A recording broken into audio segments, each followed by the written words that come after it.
മലയാളത്തിൽ ശാസ്ത്ര പുസ്തകങ്ങളോ ശാസ്ത്രലേഖനങ്ങളോ ഒന്നും പ്രസിദ്ധീകരിക്കാതിരുന്നൊരു കാലഘട്ടമാണ്.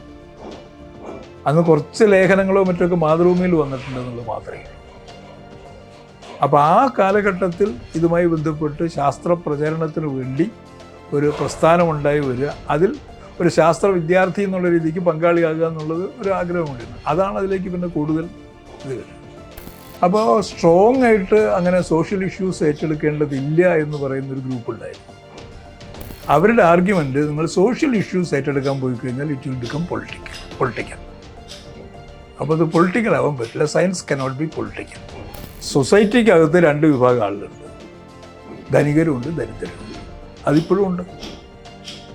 അപ്പോൾ എന്താ പറ്റുകയെന്ന് പറഞ്ഞാൽ ഈ ധനിക വിഭാഗം ദരിദ്രരെ ചൂഷണം ചെയ്തിട്ടാണ് അവർ ധനികരായിക്കൊണ്ടിരിക്കുന്നത്, അല്ലേ?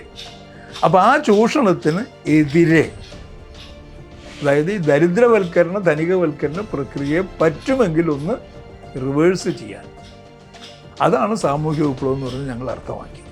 ഒരു കർഷകനെ സംബന്ധിച്ചിടത്തോളം കൃഷിയിലുള്ള ശാസ്ത്രം, ഒരു വ്യവസായ തൊഴിലാളിയെ സംബന്ധിച്ചിടത്തോളം അല്ലെങ്കിൽ ഒരു ഫാക്ടറി തൊഴിലാളിയെ സംബന്ധിച്ചിടത്തോളം അയാളുടെ പ്രൊഡക്ഷനുമായി ബന്ധപ്പെട്ടില്ലേ, ഇവിടേക്കാണല്ലോ യഥാർത്ഥത്തിൽ സയൻസ്.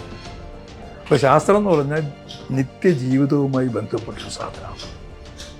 അല്ലാതെ ലാബറട്ടറിയിലോ മറ്റ് ഗവേഷണ സ്ഥാപനങ്ങളിലോ ഇരുന്ന് തലപുകഞ്ഞ് ആലോചിച്ചുണ്ടാക്കേണ്ട ഒരു സാധനം മാത്രമല്ല, അതുകൊണ്ട് അതിൻ്റെ കൂട്ടത്തിൽ